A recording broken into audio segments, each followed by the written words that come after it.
여러분 반갑습니다. 제재 리더입니다. 금일 2022년 4월 16일이고요. 자, 오늘은 구독자분 중께서 좀 질문을 주신 내용에 대해서 이야기해 볼까 합니다. 자, 어떤 내용이었냐면 이 시가get 매매에 대한 질문을 좀 주셨어요. 웅빠님이라고 굉장히 또 채널에서 활동도 많이 해주시고 댓글도 정말 많이 달아주시는 구독자 분이신데 매매 연습과 이 스킬을 향상시키는데 굉장히 노력도 많이 하시고 정말 열심히 하시는 거를 제가 알고 있습니다. 그래서 또 이런 부분에 대해서 질문을 주신 내용이 있어서 좀 말씀을 드려볼까 합니다. 제가 과거에 이 세력주 시가get 매매에 대한 영상을 여러분들과 공유한 내용이 있습니다. 자, 이 영상이고요.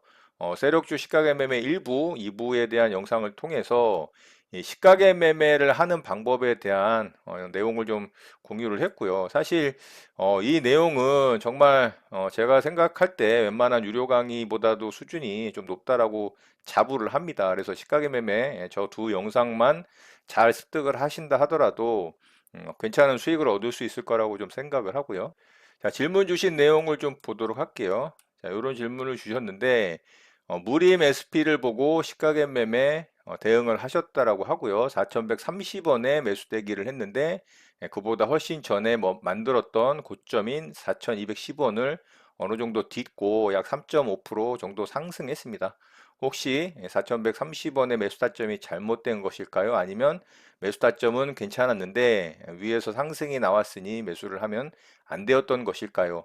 일단 질문 내용도 굉장히 공부를 많이 하신 게 흔적이 있습니다. 그래서 질문 내용도 굉장히 좋고요. 그리고 그 밑에 또 댓글을 달아주신 분들이 있어요. 효도맨님하고 김용호님 그리고 썸미 베케이션님이 댓글을 달아주셨는데 이 댓글의 내용 또한 굉장히 진짜 실력이 있으신 내용들이에요. 그래서 제가 읽으면서 참 뿌듯하기도 하고 대단하다라는 생각을 했습니다. 그래서 이 댓글들도 읽어보시면 충분히 좀 도움이 되실 거라고 보고요.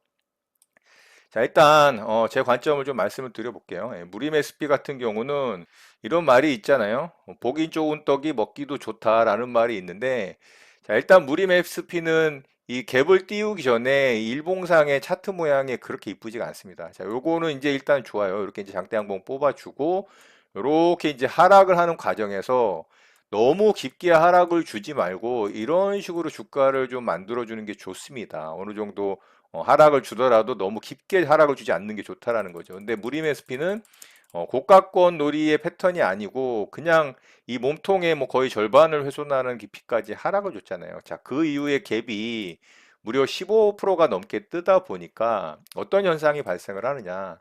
아래쪽에서 매수했던 사람들, 여기서 매수했던 사람들조차도 바로 수익이 발생을 하니까 수익 실현 욕구가 강하게 생기겠죠. 그리고 이 위쪽에 매수했던 사람들이 있을 거 아니에요. 그 사람들조차도 본전가 근처까지 왔다가 깊게 빼버리니까 정말 또 마음이 아팠겠죠. 그런데 갑자기 또 갭의 15%를 띄우면서 내 매수가 근처를 줘버리니까 수익 실현 욕구가 강하게 발생을 하겠죠. 자, 그런 여러 가지 부분들 때문에 이렇게 여기서 이제 몸통 라인에서 지지를 받지를 못하고 반등을 해주질 못하면서 이제 아래쪽으로 빠진 부분이 있죠. 물론 분봉상의 디테일로 보자면 제가 이제 여러 영상에서 시가get 매매, 뭐 실전 매매를 통해서도 말씀을 많이 드리지만 지지저항 라인의 시가get 매매 자리에 타점에 와서 아랫꼬리를 주고 시초가에서부터 빠르게 떨어져서 이렇게 반등을 줄 때 수익 내는 게 가장 좋다라는 말씀을 드렸어요. 근데 제 매수가를 주질 않고 이게 어느 정도 위쪽에서 이렇게 반등이 나와버리고 다시 떨어지는 거는 저는 매수하지 않는다라고 말씀을 드렸죠. 물론 반등이 나오는 경우도 있습니다만 이렇게 깨고 내려갈 확률이 높다라는 거죠. 그래서 저는 반등이 나온 종목을 매수하지 않는다라는 부분도 말씀을 드렸죠.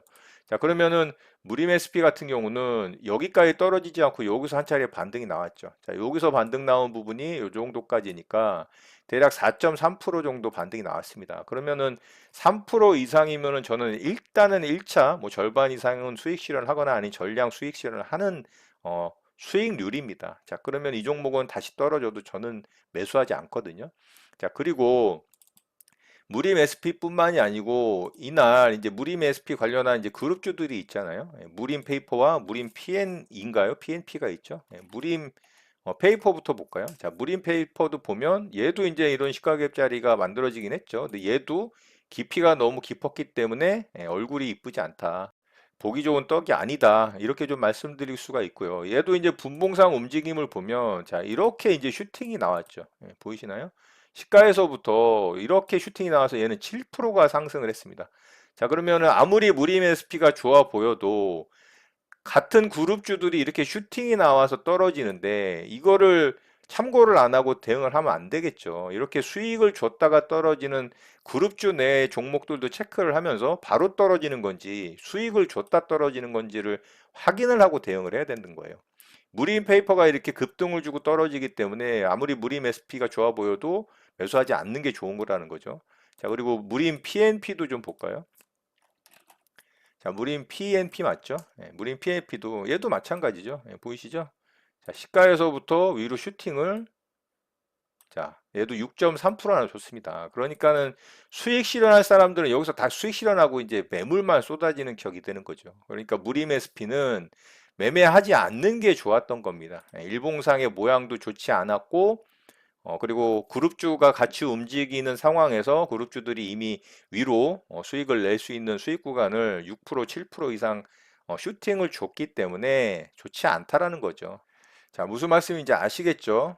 그럼 제가 어떤 게 좋은 거냐, 그 부분에 대해서 좀 다른 종목을 보면서 설명을 좀 드려볼게요. 자, 자화전자 제가 며칠 전에 시가gen 매매 대응해서 수익을 냈죠. 자, 여기서 요런 몸통 저항 라인, 지지 라인으로 바뀌면서 갭을 띄우고 이렇게 아래쪽으로 아랫꼬리 주는 부분 매수해서 이렇게 이제 상승 줄 때 저는 수익을 챙겼어요. 자, 근데 이 종목도 갭을 14%를 띄웠어요. 굉장히 높게 띄운 거죠. 그런데 왜 이 종목을 매매했냐? 그거는 또 이유가 있습니다. 자, 이 종목도 예를 들어서 여기까지 갭이 안 뜨고 자, 요 자리 있죠. 여기서 만들어졌던 이 고점 자리 요 정도 윗구간에서 한 5에서 7%, 뭐 8%권에서 갭을 띄웠다면 요렇게 아랫꼬리 공략해서 요렇게 이제 요런 자리까지 저항 라인으로 보고 수익을 챙기는 매매 대응도 아주 좋았습니다. 그런데 얘는 이 위쪽 구간까지 완전히 돌파를 했죠. 자, 그런데 이 종목은 여기를 지지저항 라인으로 대응을 할 수도 있었던 이유가 자, 일봉상으로 보면은 52주 신고가 영역이기 때문에 그래요. 여기에서 몸통 종가 라인을 뚫고 올라간 자리가 이미 52주 신고가 영역이잖아요. 그렇죠? 그러면 이런 식으로 거래 터트리면서 장대 양봉이 뽑아져 나올 가능성이 굉장히 높다. 신고가로 돌파를 하면서 날아갈 가능성이 높아지는 겁니다. 이렇게 일봉상의 위치도 굉장히 중요한 거죠. 무림 SP 다시 한번 볼까요? 자, 무림 SP는 일봉상 보면 어떤가요? 이 앞에 이제 이런 매물대가 있잖아요. 그죠? 다르다라는 겁니다. 자, 이해가 되시죠? 그래서 자화전자는 제가 시가gen 매매 대응해서 수익을 또 잘 냈던 종목이고 자, 자화전자를 그 앞에서도 보면 똑같은 자리가 있습니다. 자, 보이시나요? 자, 여기 보이시죠?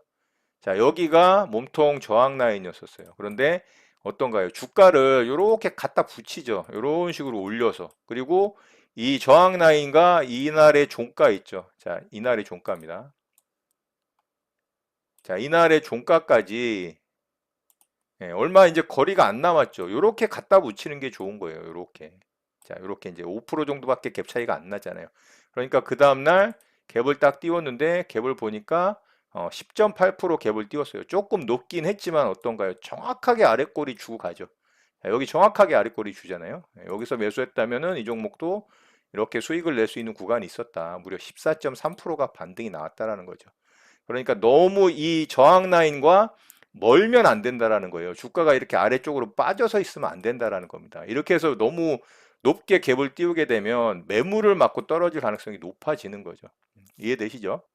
자, 제가 한 종목만 더 예를 들어 드리고 좀 마무리 해보도록 하겠습니다. 자, 우리기술투자 예전에 제가 이 종목 시가gen 매매 대응을 했던 걸로 생각이 좀 나는데 확실하게 기억은 안 납니다. 하지만 이날 아마 제가 무조건 매매 대응을 했던 거는 기억이 나고요.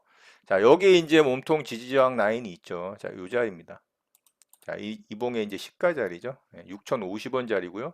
자, 여기를 계속 부딪히면서 윗꼬리 달고 음봉으로 죽고 윗꼬리 달고 죽고 또 윗꼬리 달고 죽었죠. 그런데 최종적으로는 이렇게 봉을 갖다 붙이잖아요. 그렇죠? 그리고 이 시가가 정확하게 8% 갭을 띄웠습니다. 이 봉의 이제 시가가 8% 갭이면은 제가 아까 말씀드렸던 5에서 7%, 8%, 10% 이내권이 가장 이제 갭이 좋은 갭이라고 말씀을 드렸죠. 그러니까 아랫골이 정확하게 주고 이렇게 가게 되는 겁니다. 자, 이해되시죠? 그래서 이렇게 신고가를 뚫고 가는 자리가 가장 좋은 겁니다. 그래서 자화전자도 조금 전에 말씀드렸던 것처럼 이 자리는 신고가 영역으로 들어가는 자리이기 때문에 강력하게 대응을 하는 게 좋다. 무림 SP와는 다르다. 무림 SP는 매물이 있던 자리였다. 그리고 일봉상의 모양이 보기 좋은 떡이 아니다. 너무 아래쪽으로 빠졌다. 좀 위쪽으로 붙이는 게 가장 좋다. 자, 이 정도로만 좀 말씀드려도 충분히 도움 되실 거라고 생각을 합니다. 자, 이외에도 굉장히 디테일한 부분이 많습니다. 분봉상의 움직임이라든가 종가를 만들어 가는 과정에서 이렇게 지지학 라인에 붙이는 분봉상의 움직임, 또 그리고 시간의 거래의 움직임, 뭐 이런 것들, 여러 가지 것들을 좀 봐야 되고, 또 시장 상황도 봐야 되는 겁니다. 그런 것들이 다 종합이 됐을 때 좋은 결과를 낼 수 있고, 정말 큰 수익을 낼 수 있을 거라고 봅니다. 자, 이렇게 해서 오늘 좀 시가get 매매에 대한 내용을 질문 주신 부분에 대해서 좀 말씀을 드려봤고요. 오늘 내용 또한 많은 도움 되셨으면 좋겠습니다.